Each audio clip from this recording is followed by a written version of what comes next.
After his removal as Umkhonto weSizwe Party Secretary General and receiving public lashings from the party leader, Floyd Shivambu has weighed in on the recent developments. Now, Shivambu held a press conference this week where he accused party members of having conspired to get rid of him by lying to Jacob Zuma about his ploy to take over the party.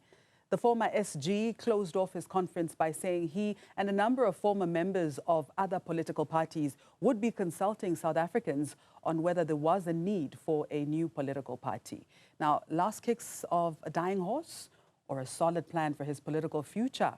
Political commentator and CUT lecturer Leeto Nthoba joins me now for this discussion. Leeto, good morning. Welcome to Newzroom Afrika. Always good to have you. Good morning, Mashawa, and thank you for having me, and good morning to the viewers as well. What are your initial impressions of Shivambu's decision to engage in nationwide consultations before formally launching a new political party? I mean, is this a sign of confidence or caution? The narrative of a national conversation or consultation, for me, whether it be on Floyd Shivambu's level or even at the governing party's level, right, is an indictment on the whole party political system of South Africa. Floyd Shivambu, who's been a member of 3 political parties that lean left, meaning that identify with the struggles of the marginalized or claim to identify with the struggles of the marginalized poor in South Africa, then has to go back to the people to consult whether those people need him or his help, right?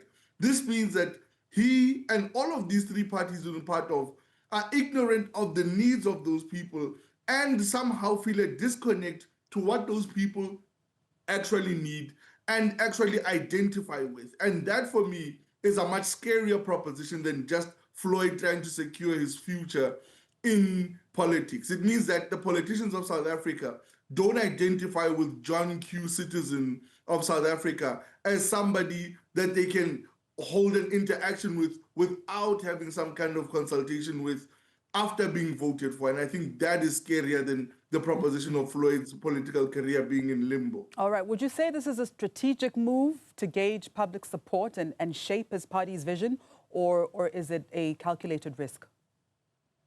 It is a strategic move and a calculated risk, because look at where Floyd Shivambu is politically, right, on the political calendar, right between heightened parliamentary interactions as it comes to the portfolio committees, but right before the local government elections.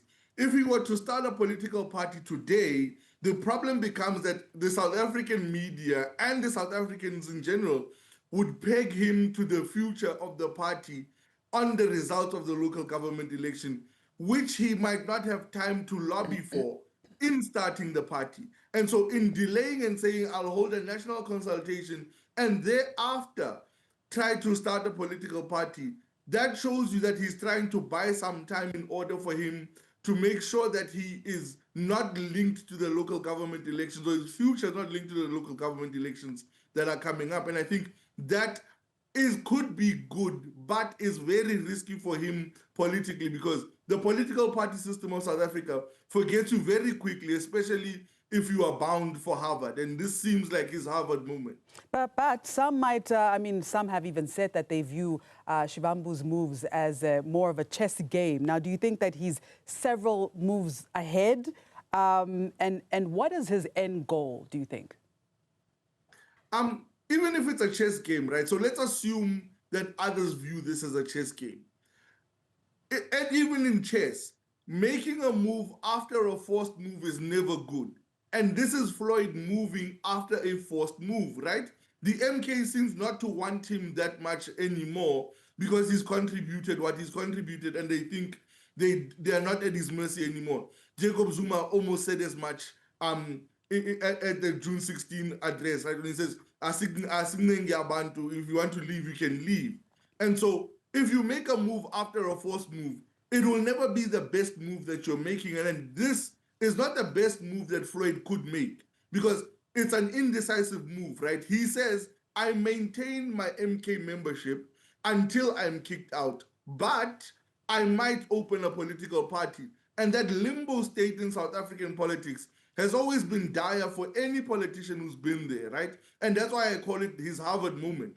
If you think back, this moment is the same thing that Phumzile Van Dam went through, Lindiwe Mazibuko went through, and many others that are of his stature. These great youth leaders who've not materialized to be party leaders in the future, and thus must make a decision to split from their party and open a new one. And here is nowhere, is no man's land for Floyd Shivambu. Now, as he said, he's consulting South Africans.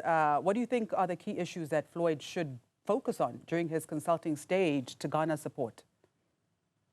I don't even think you need to consult South Africans, right?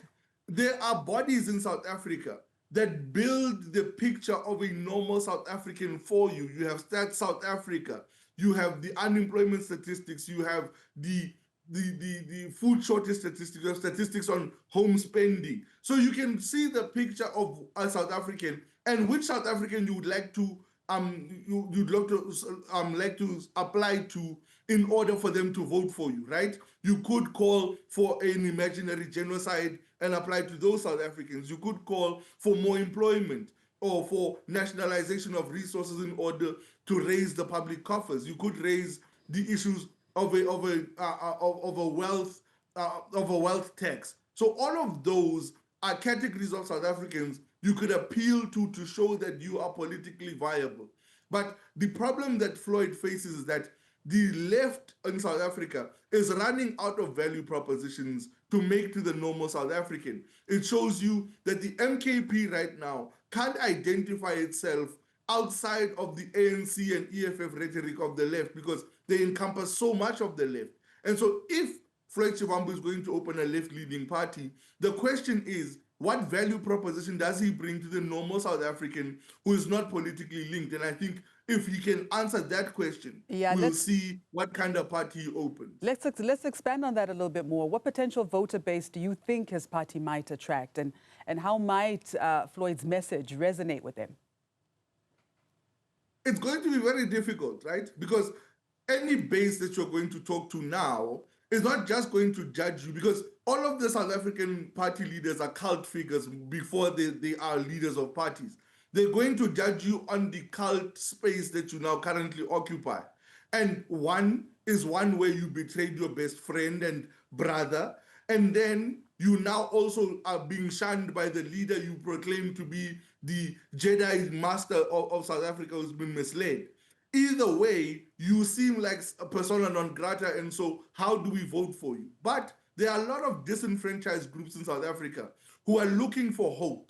And if you can apply to that hope, but also practically apply to that hope, I think you then stand a chance of getting the votes. But we also face a landscape of voter apathy. And we must also think about that. Many South African voters have stopped voting because they've stopped believing in the party political system. And so how is he going to get the 2% that the other parties that are startups have gotten? Bosa, Rise Mzansi, what do you call a Patriotic Alliance? Because none of them have gotten above 5%. And I think that is a scary proposition, even if you're opening a new party.